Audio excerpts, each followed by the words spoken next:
Welcome back to another episode of Let's Have a Sip. I'm your host, Shawn Drinks. What's going on, man? I can't complain. How about yourself? How you doing? Good, man. Just sipping my little drinky poo I got here and just chilling, man. So it's a nice day out here in Texas. It's been hot as hell.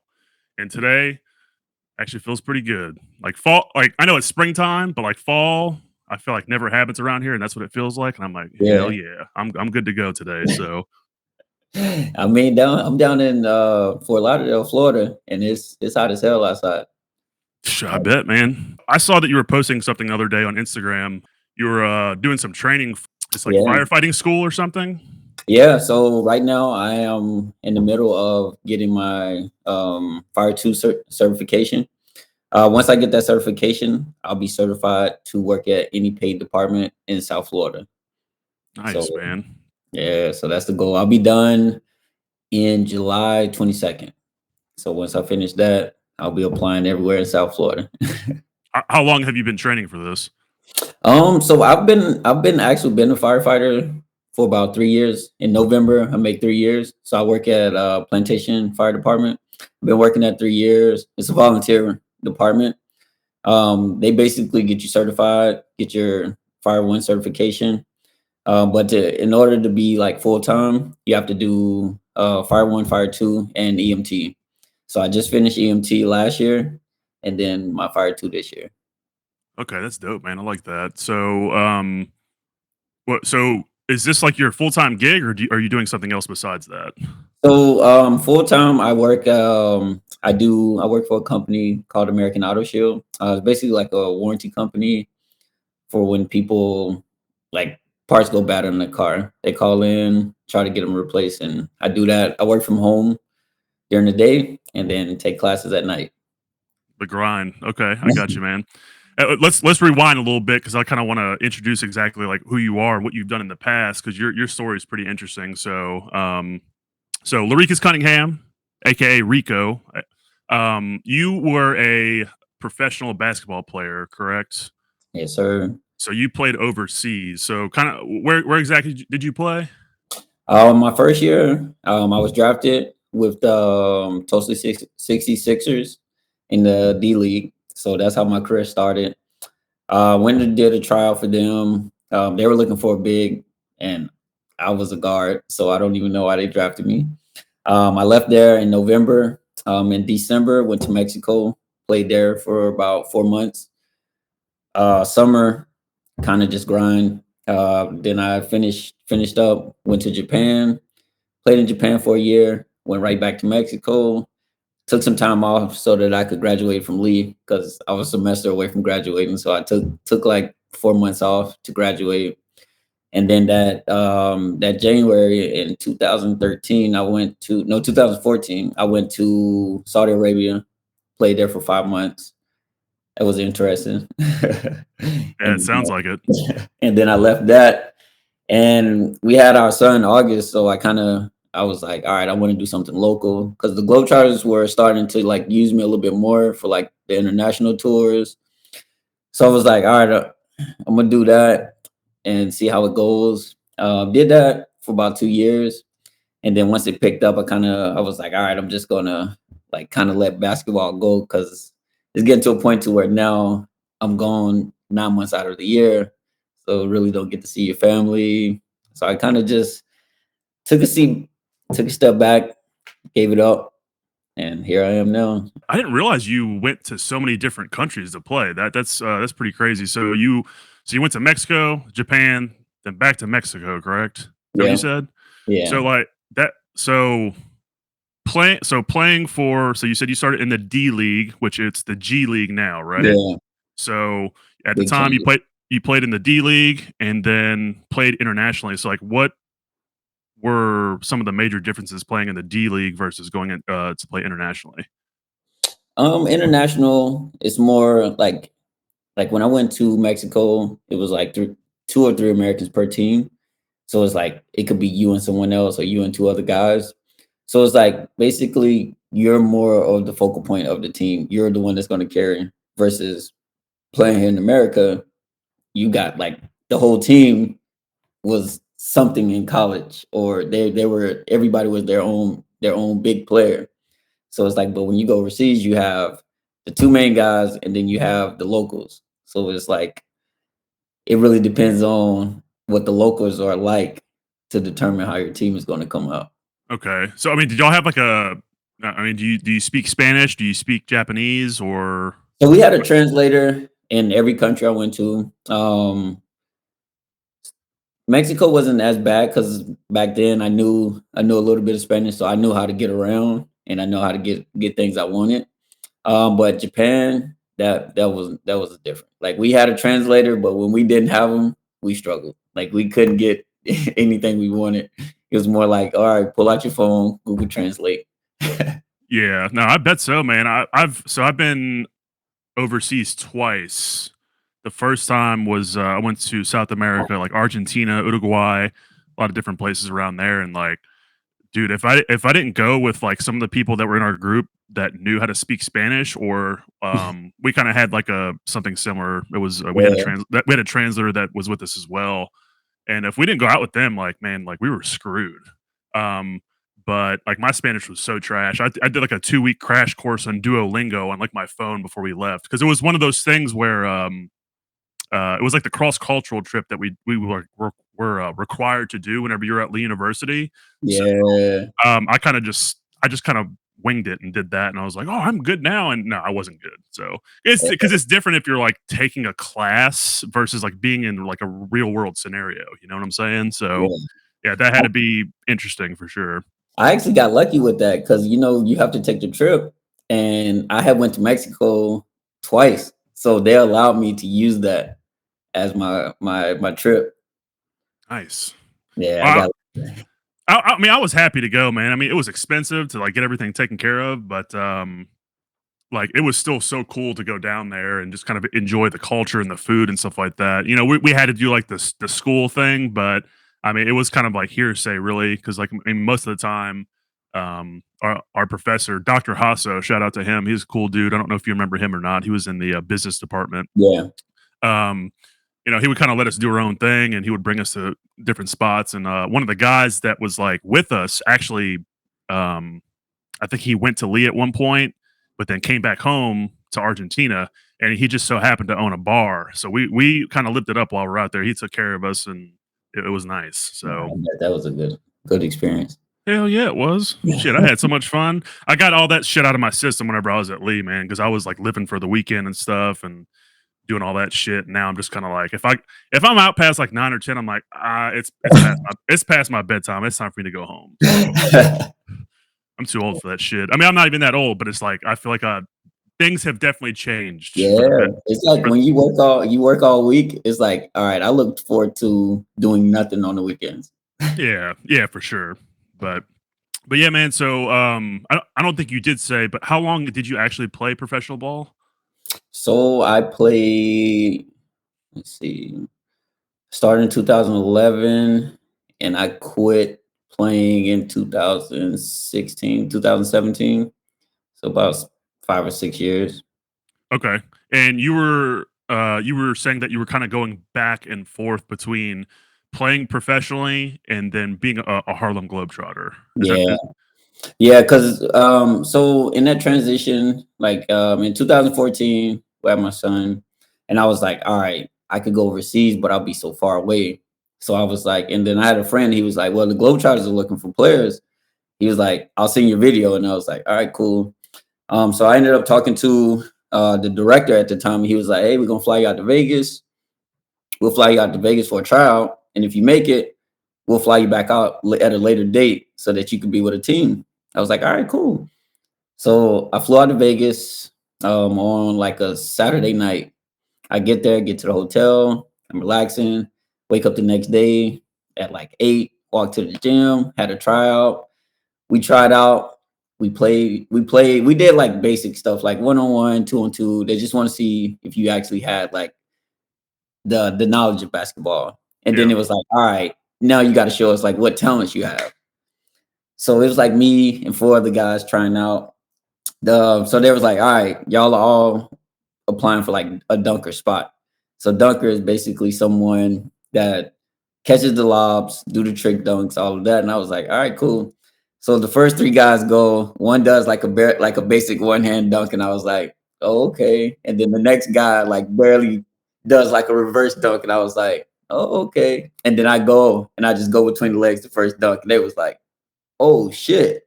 And I was like, I was like, wait, this is the only dunk y'all got. They was like, yeah, that was my best dunk, and I was like, oh wow. So then I go again, I throw it up, I do 360 between the legs. They was like, oh shit. So then they like pulled me to the side like immediately, and they was like, "Yeah, we want to bring you back." But they were like, "We have a question. Have you watched the Harlem Globetrotters game?" I was like, "No." They was like, "Well, this is a unique situation because we're short a player. Like one of the players' flight got canceled or something, and they were like, "We need you to play tonight." And I was like, "Wait, what?" Never was seen a game, never been to one. So they just threw me out in the fire basically. Yeah, they And put I you on the mean, spot. yeah, bro. When I tell you I didn't have a clue what I was doing, but they took care of me. They got me up to speed on what to do. They was like, look, anytime you see somebody do something like a crazy move, they were like, just run toward the goal and they're gonna throw it up. And I was like, all right, I can work with that. I mean, shit, you did that whenever you're at Lee. It's like Yeah. if you didn't dunk at least 5 times a game, we're like, "What's wrong with you?" I mean, because like, your I don't know if it's changed since then, but, like, your vertical was, like, what, 42 inches or something? Something Yeah, crazy like that? Oh, that's crazy. yeah. And it was like that's what I did. Like I traveled the world, catch dunks. So what was that was crazy, them just kinda throwing you out into the fire like that, but, I mean, they had to have, like, so much faith in you to do that, so you must have impressed them hardcore with everything that you were doing, but, like, what was the hardest trick you had to do while you were actually, like, playing? So at the end of the games, it's more like so we have this play where like you go in and it's more like the finishing for the game, like a dunk to finish the game. And it's like if you miss, you go into overtime. And it's like, but nobody wants to go into overtime. So it's like it's so much pressure to make that dunk because it's like you going up, it's body contact, like it's so much, and it's just like that finish. And then it's like to start the game, I used to jump over a 7 footer to start the game. So those two, like to start the game and to finish it, by far the hardest two. Damn, okay. I didn't really know that because I don't think I've ever actually been to a Harlem Globetrotters game, but I've been to, like and one back, like, in Louisiana whenever I Yeah. lived in New Orleans. I've seen them, and that was kinda cool. Um, but, yeah, no, I never didn't really understand how all that stuff works, but, um, is there, like, are the games like, scripted to a certain degree, or Yeah, it's more like it's script, but it's like it's a lot of live action. So it's like some okay, of the stuff is just you go with what's going on. Like you basically plan the game. Like it's like, yeah, you have the scripted part to keep the crowd into it, to keep everybody going. But it's like some of that stuff you just can't like you having guys hitting like 14 threes or 14 4-point shots. Like those type of things you can't be like, all right, we're gonna put a magnet in the ball and it's gonna go in every time. Like, no, it's just like those guys, they go off. damn, okay. Yeah, I assumed it was scripted to a certain degree because 'cause they're always doing some crazy stuff out there, but I wasn't really Yeah. too sure, but what was your, 'cause I know everyone has, like, a different name, like, everyone I don't know how all that stuff works, but, like, what was your name on the court? So my Globetrotter name was Beast. Like they gave it to me and it like they stuck to me ever since. They were just like, yo, like this guy jumps like crazy. And it's like when I dunked hard and I jump high. So they were Yeah. like, just like they was like, this guy beast. That's initially what I thought of whenever you came to Lee was, like, I can remember so you came from a JUCO, whenever I was there, you transferred over, and the rules for NAIA, which Lee was NAIA school at the time, I think the transfer rules were different versus NCAA. I don't really understand how all Yeah. that stuff works, but I remember you coming in, and I was like, "Man, this guy's skinny, like super skinny." And I mean, at the time, I'm a big boy now. I was pretty skinny back then. I think I was like 205, 6'7", and that's not big at all. Oh yeah, I was And thinking, or correction, 6'8". I'm actually 6'8" because I kept telling my girl, I'm 6'7". She's like, "Oh, I don't believe you." We actually measured myself the other day. He's like, "Oh no, you're 6'8", and I'm like, "I'll take it."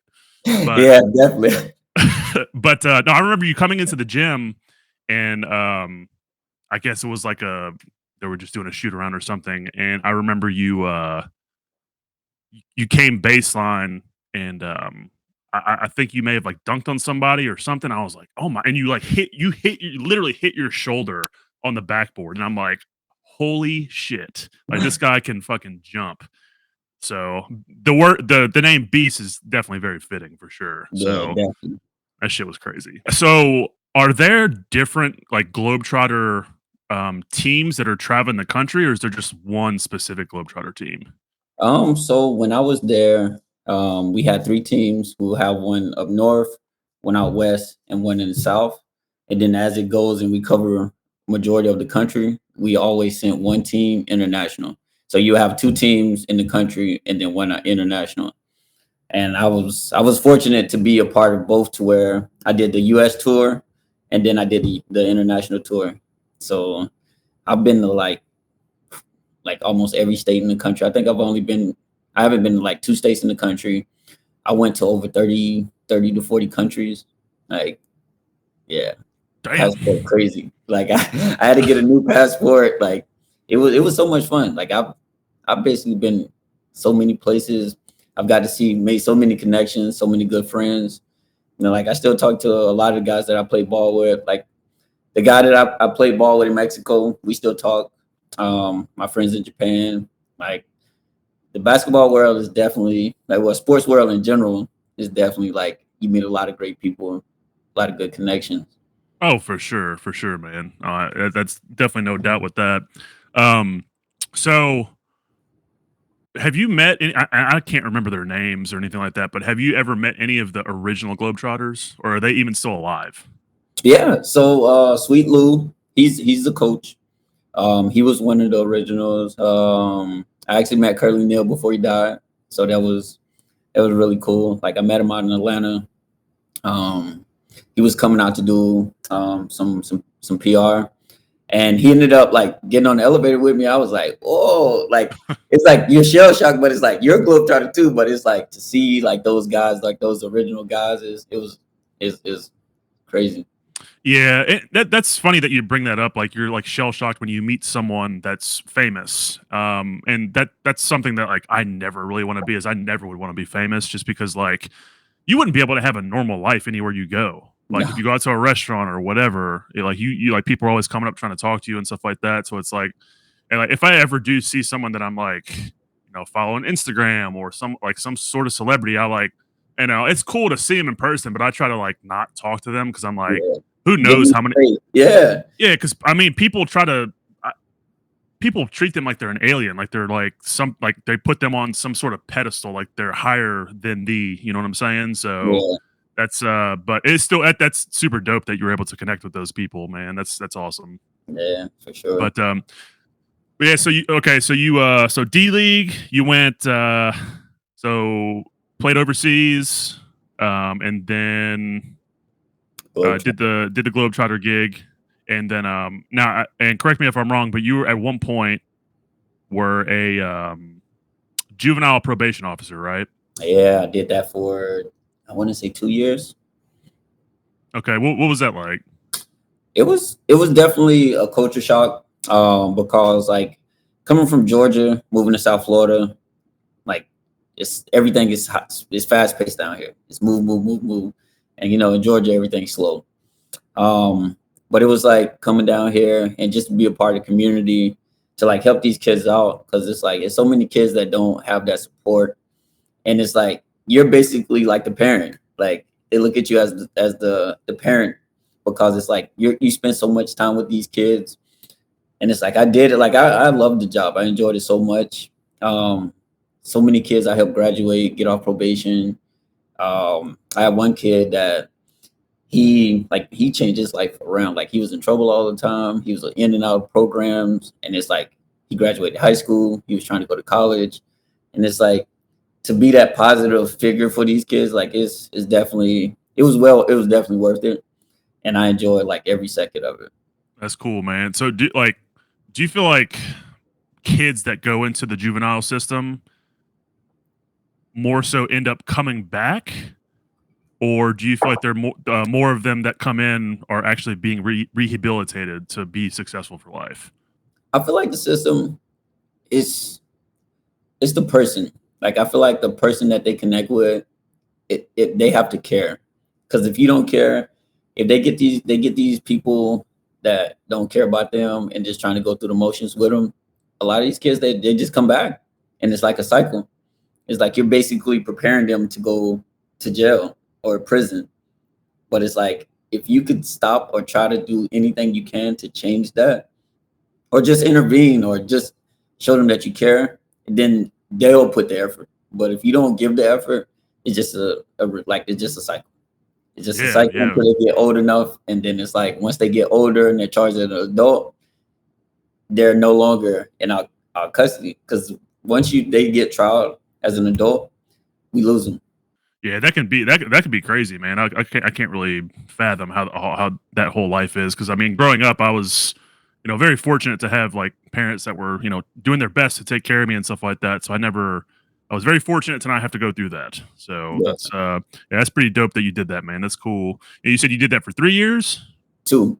Two, excuse me, 2 years. So you did Yeah, that, and then what made you want to be a firefighter? Because I'm assuming you did that after that.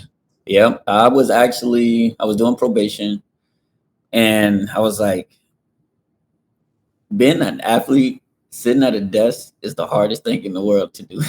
Oh, Like, yeah, I was at a desk, and it's like sometimes, of course, like I was in the field because I had to go see my kids, and I was just like, I'm a hands-on person. Like I like to be outside, but I love to help people. So I was like, what else could I do?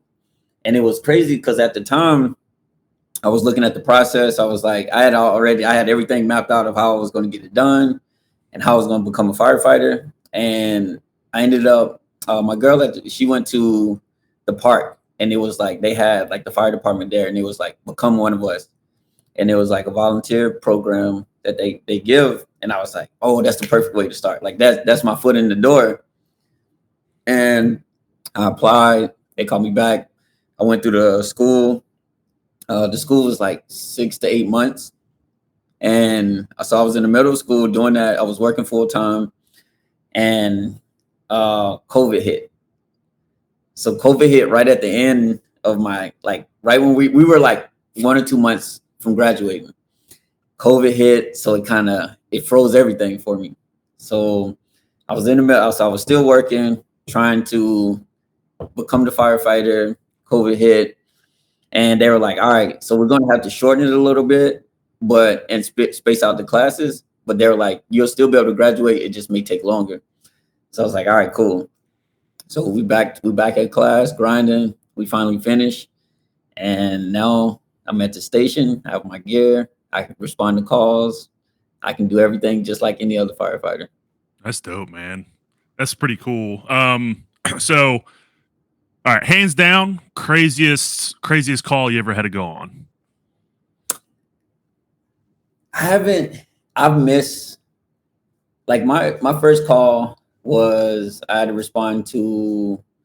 It was basically like we are just like checking up to see if somebody was there, welfare check. We get there, and this is like in the middle of COVID, so it's like we're there, we're on mass, Yeah. and so they were like, "Oh, he has his there's mail out here, there's stuff like that." We go in, and of course, we find him in the bathroom. He had been there for a while, so like skin had already started melting to the floor. So yeah, it was crazy, but we've had some wildfires down here. Um, like just a couple weeks ago, we responded to a call. It was a meth lab in the hotel. Oh God. So Damn. yeah, like it was basically someone had found him dead, and when we got there to open up, big meth lab, and it's like you'll see, like you hear and you see crazy things, but it's like when you hear to see it on the news, it's like, oh wow. But it's Yeah. like when you're actually the one that's responding to it, you're like, oh shit, I'm here. Yeah, I mean, that's gotta, like to a degree, and I know it would mess me up mentally, like, do you feel like there's, like, you know, like, do you feel like you need to talk to, like, somebody whenever you go through certain, calls? I feel like I feel like it's okay to vent and talk to people. I think that's the problem with a lot of men per se, because it's like Yeah, we have to be this macho figure, not yep, really talk, just keep everything inside. But it's like if you don't talk, you're just gonna break eventually. And it's like for me, I come home, I talk to my wife, I talk to my son. Like I just like I don't mind. Like I have friends. I have a really strong support group down here. So it's like, and the people that are around me, they care. And it's yeah. like, they're like, oh, how was work? What did you see? Or and I don't mind talking about it. But I know, like, I haven't seen anything too crazy to where it's gotten me. But I know, like doing this career, you're gonna see stuff like that. Oh, You just yeah, for sure. Yeah, for sure. just gotta try to separate it best you can, talk about it, and try your best just not to stay focused on that. Yeah.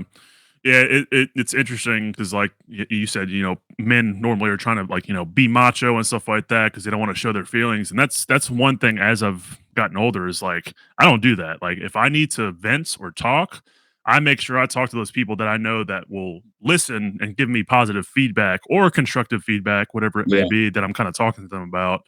Because like one thing that I struggle with quite a bit is anxiety, and it's so weird. It's like I'll just be driving home or I'll just be sitting in the house just kind of chilling, and then it'll just boom hit me like that, and I'm like what is happening right now? yeah, So I think that's like anxiety or depression or in being in your shoes kind of dealing with those certain situations when you go on those calls. It's like I feel like I have to talk about it because if not, like you said, it'll break me essentially at one point. I mean, everyone's breaking point's different, but yeah, that's I think that's something that definitely needs to be more normalized nowadays is, talking about your feelings. definitely. So, Yeah, because that could be a crazy thing if you don't. Because I mean, your worst enemy at the end of the day is you. Because like I mean, if you're not on par up here in your head, I everything mean, else is out the window. dude, because I mean, the mind's a powerful thing, and I'm every day I'm starting to realize that more and more.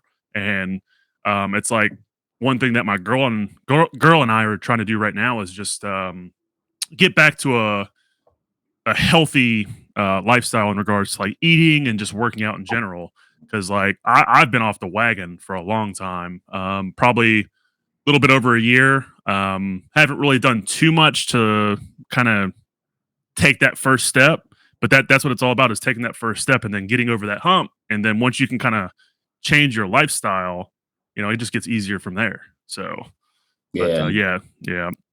But yeah, man. So I saw that you were drinking something. I got a little something right here too. What you sipping on right now? I got this Johnny Walker Red Label.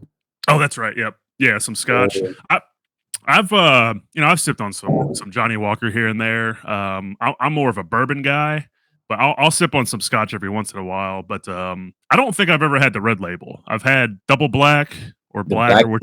yeah, the double black.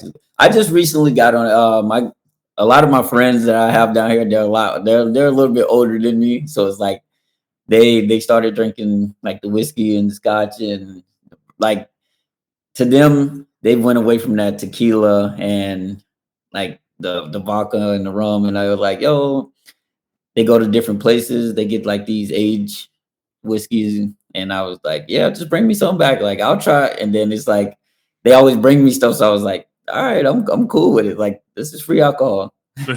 Yeah, I mean it's fun, man, and I feel like the bourbon, the whiskey community is like such a very welcoming Yeah, type of world, so it's pretty cool. But yeah, I haven't really dived too much into the scotch because, like, for me personally, like just because let's say like okay, I'm drinking bourbon, I could think it's the best thing in the world. Someone else could taste it and they could be like, "Yo, this tastes like shit."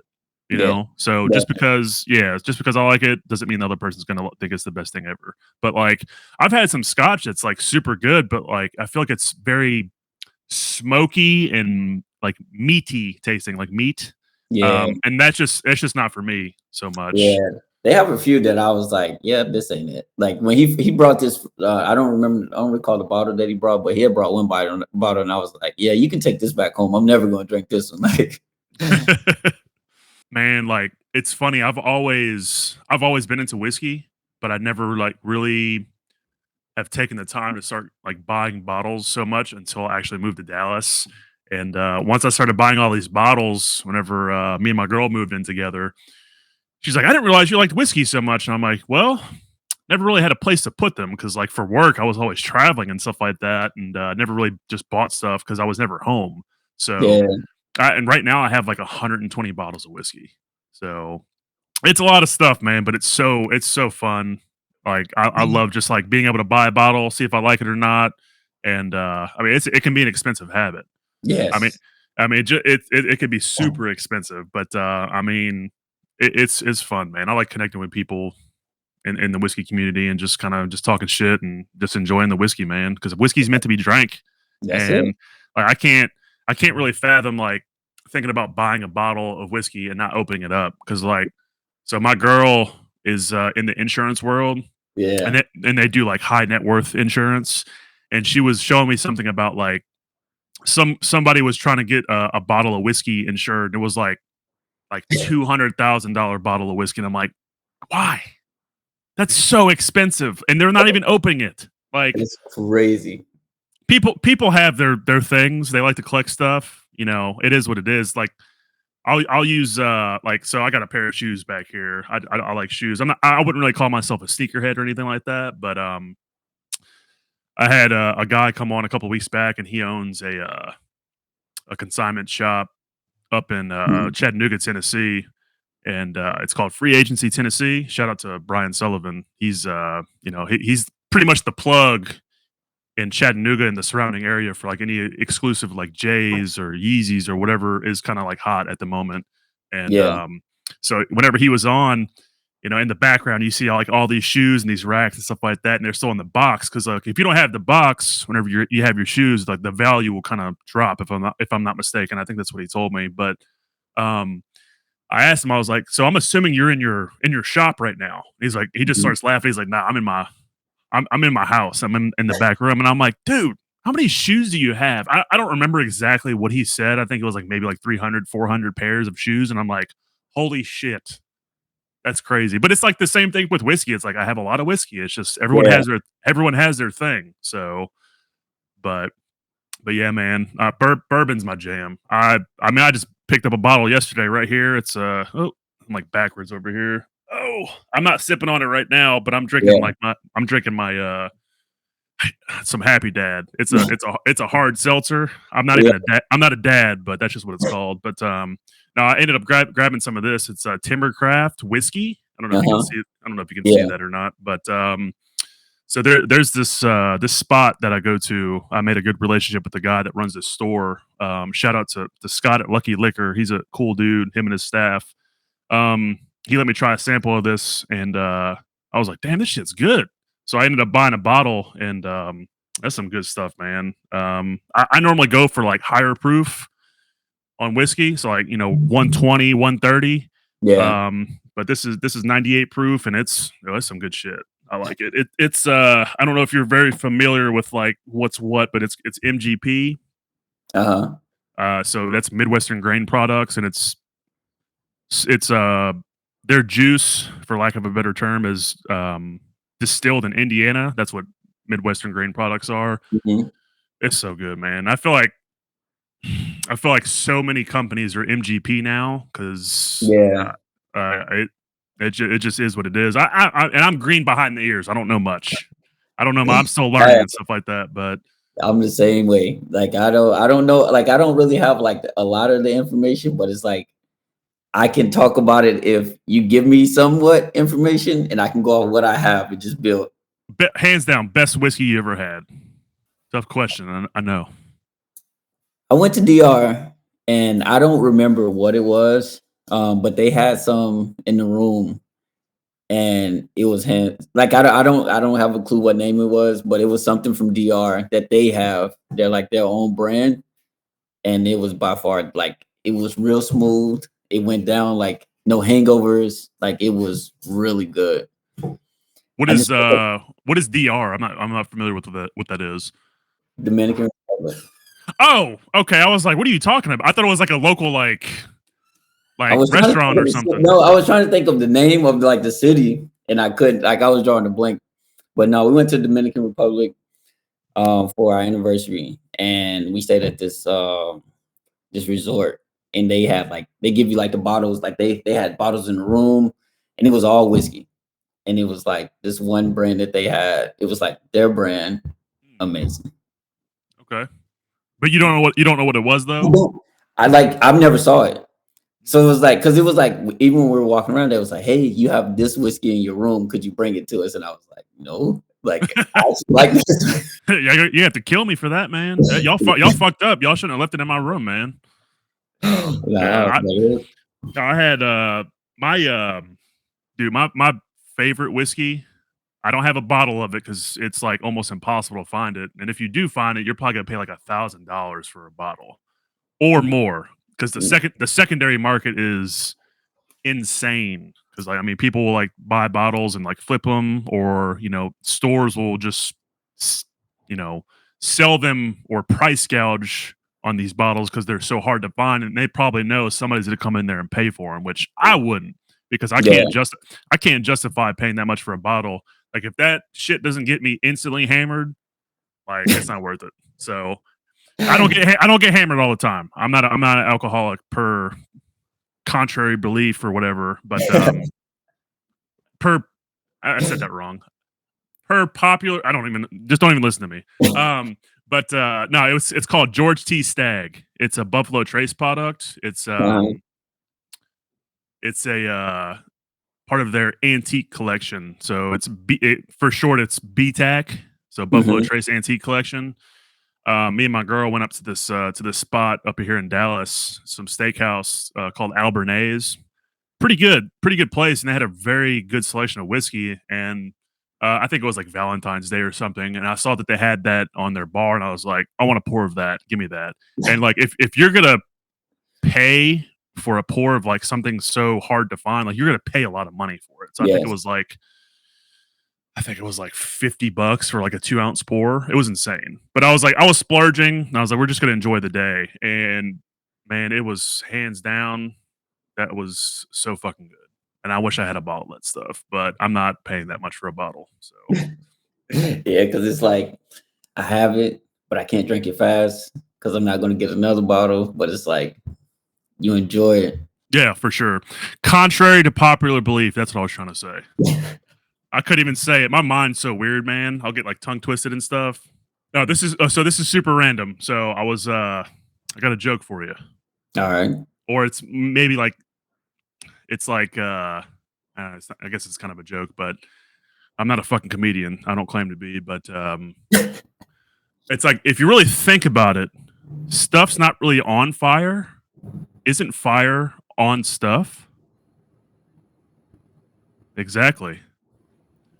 I was thinking about that because you're a firefighter, and I was Yeah, like you got something there. yeah. So I was like, well, let me throw that in there, see what he thinks, because that'll blow his mind. Yeah, because if you look at it, it's not on fire. The fire is on it. It's covering everything. Yeah.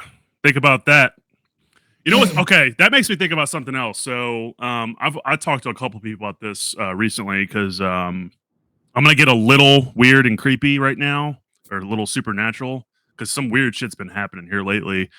Like I believe that there is a higher being. I believe that there is a God. I don't like that's about as far as that goes. I Yeah. don't practice any religion, whatever.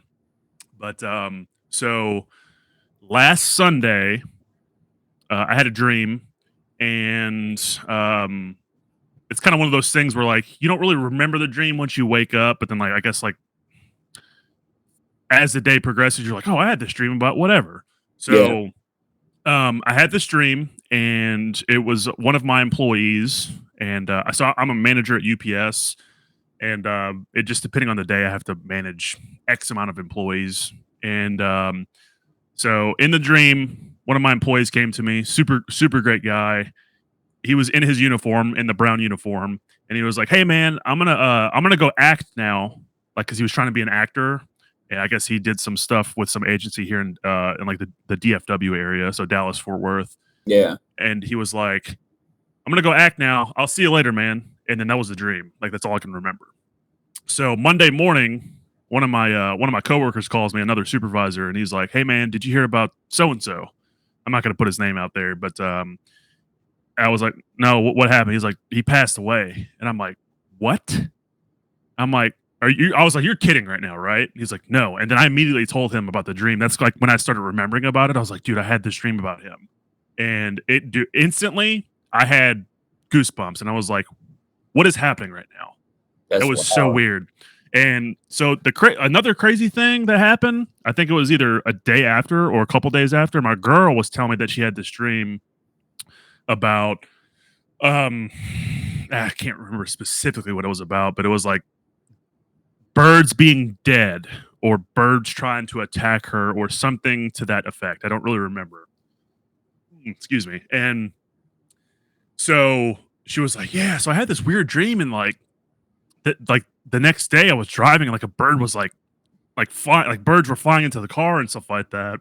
And I was like, "Okay." And then we get home, or she gets home rather, and she's Yeah. like she's telling me about like birds flying into the window and just crashing. I feel like that's kind of normal. That happens quite a bit. Yeah. I would Yeah. assume. So like, I guess depending on if they see like something they want to like fly on or get that's in that area behind that window.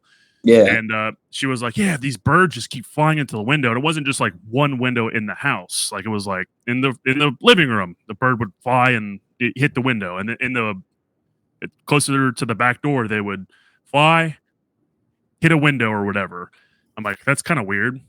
And then she Super said funny. it kept happening, and then birds would start like coming by the window and start pecking, just like everywhere. And I'm like, that's creepy. So I didn't see it. So I was like, okay, I mean, that is weird. I mean, I did just have this weird dream that just happened to me. So like I don't know what to say. That's creepy. But so yesterday, uh me, her, and our two dogs, we have a Bernedoodle and a boxer. We're just kind of all chilling downstairs. And she's like, "What's that noise?" And I'm like, "I don't know. It's Zoe. That's our female boxer." It's like, maybe it's Zoe, I don't know, doing something. She's like, "No, it's not Zoe. Do you not hear that?" And I'm like, "No, I don't hear it." So I go up. She's like, "Go upstairs," because she thinks someone broke into the house. And I'm like, okay, let me go upstairs. And I'm not downplaying people breaking into a house because that shit's crazy. That That's happens. like Yeah. that happens. So I go upstairs, and in her office, there's a bird pecking on the window, and then there's another one, and then another one. I was like, "What the fuck?" It was so weird. So I don't know what that means, or if anybody that's watching this or listening to this, like, if you know what that means, if we're cursed, or if I don't know, I'm kind of creeped out about it. So I mean, just go to sleep. Let me know what the lottery numbers are. I wish that'd be great. I wouldn't have to work again. Facts. But no, dude, that shit creeped me out. And like, I like movies that are kind of like psychological thrillers or just thrillers in general, suspense, whatever, weird stuff. But Yeah. like, dude, when that happened, I'm like, no, nope, I'm good. I'm gonna go that way, exit stage left. So that's That's crazy. yeah. Have you ever had anything like that happen to you, or just something weird? I've like it's crazy because it's like I've had a dream before and then the shit happened and I'm just like, why do I feel like I've done this already? Yeah, And it's like I haven't. And it's like I feel like shit like that happens a lot. Like people will dream some shit and it'll happen, and then it's just like, oh, I did this, and it's like when. yeah. It's like, did we live another life? Like, is there something people are not telling us? Because if you're all, I want to know. I'm creeped out right now. No, it's that makes me think of I don't know if this is gonna happen or not, but my girl and I are thinking about going to Salem. I think, oh, shoot, where is I trying to plan a trip, but I don't know where I'm going. It's Salem, Massachusetts, I think. Because there's a Winston Salem, and then I think there's a Salem, if I'm not Yeah, I know mistaken. it's Winston Salem.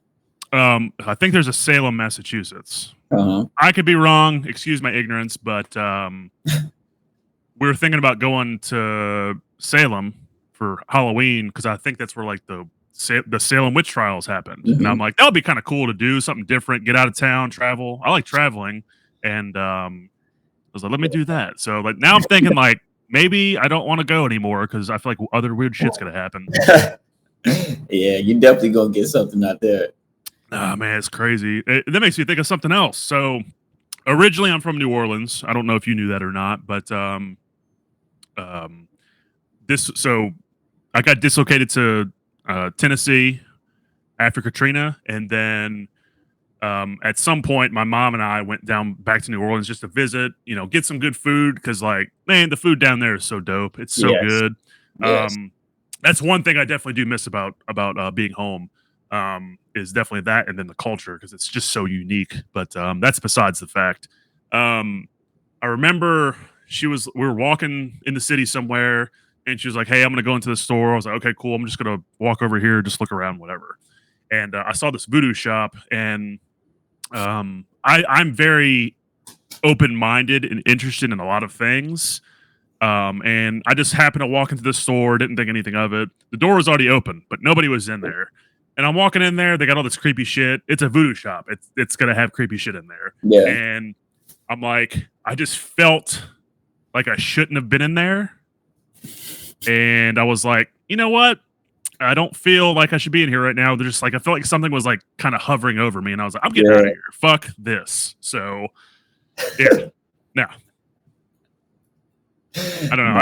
No, I I may, don't fuck with that.